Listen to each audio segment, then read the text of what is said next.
We are joined right now by a college basketball analyst for CBS Sports, studio analyst for the New York Knicks broadcast for MSG Network. As a player, he led Miami of Ohio to the Sweet 16 in 1999. He was selected with the 6th overall pick in the 1999 NBA draft by the Minnesota Timberwolves. He did play 10 years in the NBA for the T-Wolves, the Celtics, the Supersonics, and the Cavs. Wally Szczerbiak joins me. Wally, it's good to have you back. How are you?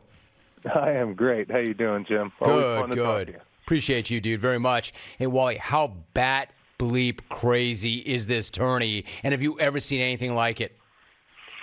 It's awesome. It really is. This is what March Madness is all about. Coming from a mid-major school like Miami, having a Cinderella run like we did, and now seeing a team like Florida Atlantic in the Final Four, a team like San Diego State out of the Mountain West, who we cover heavily in the Final Four. This is what it's all about. A lot of high seeds are playing good basketball. We expected this with the transfer portal, so I absolutely love it. It's been a fun ride so far, and I can't wait to get to Houston. Preach, I agree. Wally Szczerbiak joining us. So why don't we talk about San Diego State for a minute? If you go to the end of that game, Creighton-San Diego State, clearly Creighton's Ryan Nembhard made contact with Darian Trammell. Do you think the refs made the right decision by calling a foul with less than 2 seconds left in a tie game, given the way the rest of the game had been officiated, Wally? It was absolutely a foul. That was the right call. You have to make that call at that time. Now, you said it correctly. There were a lot of other fouls that could have been called throughout the course of that game. One I remember distinctly is when in the backcourt, T-Shad Johnson swiped at Ryan Nembhard, hit him on the wrist. He hurt his wrist, the wrist that he had broken last year and missed time, but the whistle wasn't blown just because it was in the backcourt and it really didn't affect the play. When you officiate San Diego State, you have to keep them honest on the defensive end of the floor. They're very strong. They're very smart. They're very experienced. They're an outstanding defensive team. At the same time, every time you have the ball, they're going to swipe at it. They're going to try to knock it out of your hands. When you grab a rebound or a loose ball, they're going to be all over you, bumping you, grabbing you, holding you, and pushing you. And I think there were a lot of missed calls in that game that the officials did not keep San Diego State honest. Wally Szczerbiak is joining us. They are a really physical team, and they really get after you defensively. What about Miami? I mean, 17 years, Wally, after Jim Larranaga led George Mason to the Final Four. He's done it again, leading Miami to the Final Four at age 73. Not only are they headed to Houston, but they came back from 13 down against a really good Texas team to punch that ticket. What do you like best about this Cane squad as they get ready for their first Final Four? Well, first of all, Jim Larranaga is an outstanding coach. He really is. I remember battling against him when he was at Bowling Green when I was a freshman and sophomore at Miami. That's where he kind of got his start. His son played on the team. Now his son's coaching in the NBA. He was with the Celtics for a little while. So they are great basketball minds. And he did not panic down 13. He knew his team wasn't going to panic. He was continuing to shoot the ball well and score the ball well. And they didn't settle for threes. I give them a lot of credit. The game before, they torched Houston from the three-point line. Nigel Pack made 7 threes. They saw they had an advantage if they put their head down and they drove the ball to the basket. They were rewarded with 32 free throws. They made 28 of them.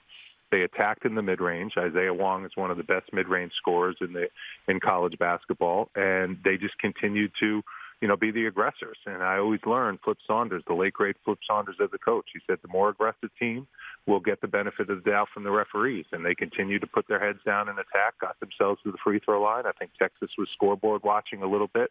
They were settling for threes because they were on fire from the three-point line in the first half. They shot 7 for 13. And once those threes didn't fall in the second half, that's when the momentum shifted, and Miami just continued to keep the foot on the gas and got the win. Yeah, they did not flinch. They did not blink at all. And sidebar, I love Flip Saunders, one of my favorite guys. Wally Szczerbiak joining us. Wally, what about UConn? They've been a monster. They've won their games by an average of 22.5. Dan Hurley has defeated teams coached by Rick Pitino, Randy Bennett, Eric Musselman, and Mark Few. As wide open as this tournament has been, do you recall seeing a dominant 4-game stretch like the one UConn has had going into the final? Gonzaga a few years ago. They won by 15-plus all the way into the Final Four when they had that buzzer beater against UCLA. They were dominating their region. Nobody was even coming close to them. I think that was 2 years ago in the bubble, and that's exactly what UConn's been doing. I mean, this UConn team is too deep at every position. The fact that they have Adama Sanogo, who was Big East Player of the Year, or maybe first team All Big East, and they come off the bench with Donovan Clingan, who reminds me of Walker Kessler from last year. Long, athletic, really runs well, great defender. I mean, his arms look like they just keep going. Is just unfair, what they have down in the post. And then their perimeter on defense is very, very athletic, very strong, very rangy, a lot like San Diego State. And it makes it very difficult to beat them off the dribble. And if you do, you got those two guys protecting the rim. So I think UConn is definitely the favorites coming into the Final Four. And we'll see if anyone can compete with them because they've just been blowing through the competition. See, well, I see it the same way. I think they really are the favorite. I mean, obviously, they're the ones to beat coming into the Final Four. But historically, these dominating teams going into the Final Four generally do not finish. Is there anything to that, and would that apply to this team? Yeah. You got to remember, UConn lost 6 out of 7 in a stretch in the Big East this year. Incredible. So they are gettable. And if I'm Miami, I'm watching those games and I'm trying to figure out how to slow this team down. Obviously, they got back to their principles, which is defense and rebounding. They weren't doing that during that stretch when they lost games. And it's also a credit to how good the Big East was.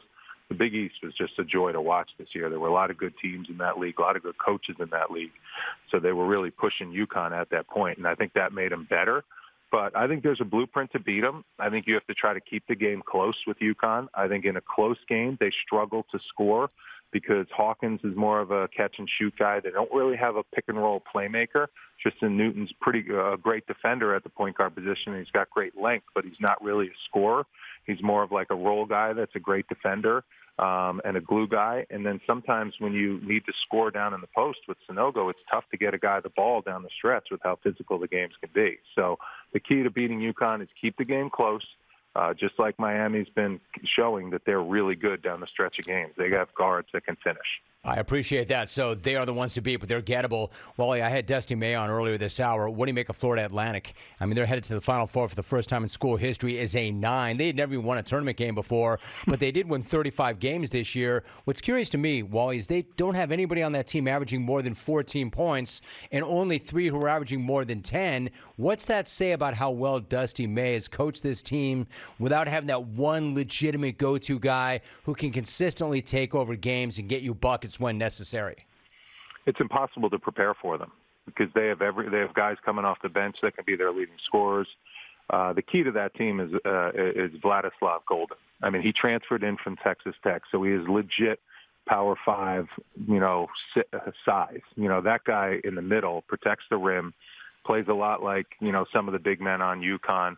And when you have that piece, normally mid-major type teams don't have that type of big man, but the fact that they have that piece protecting the rim, and he was great scoring over smaller guys in the last matchup against K-State, then you can play 4 guys around him that can switch everything, that are just relentless, getting all those loose rebounds, and that's what this team does. They move the ball.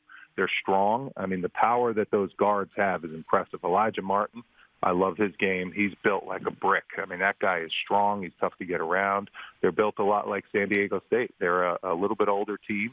They're a strong team. They've put in the work in the weight room and obviously on the floor.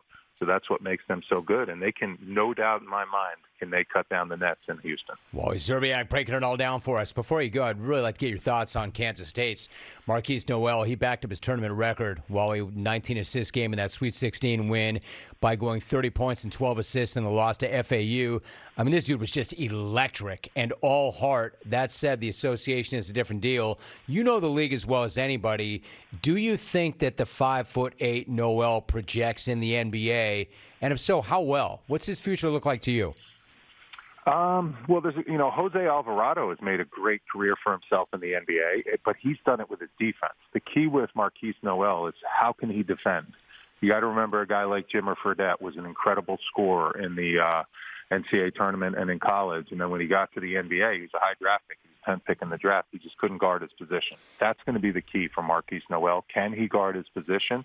Because offensively, he is like Trae Young in the pick and roll.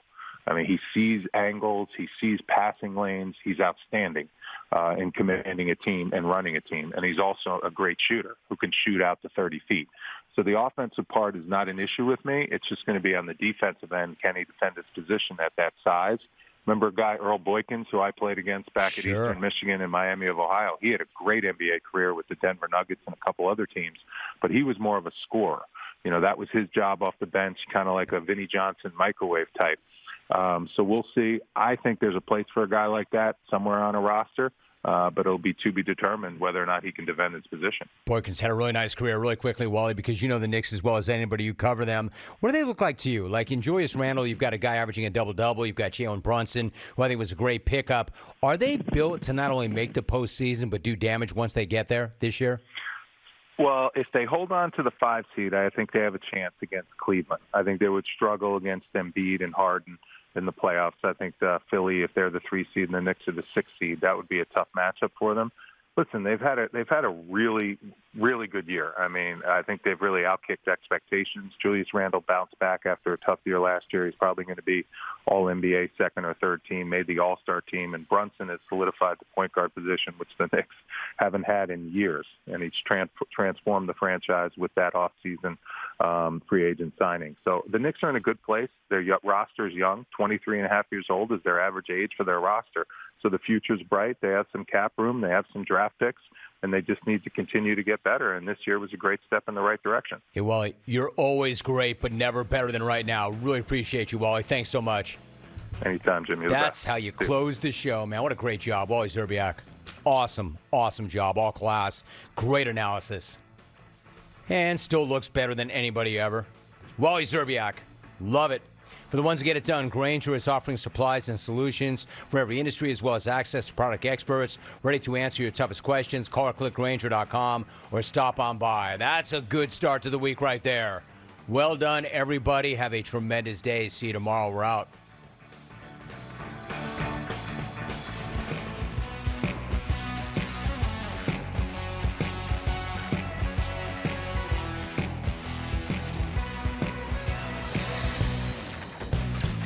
Majority of my patients with sensitivity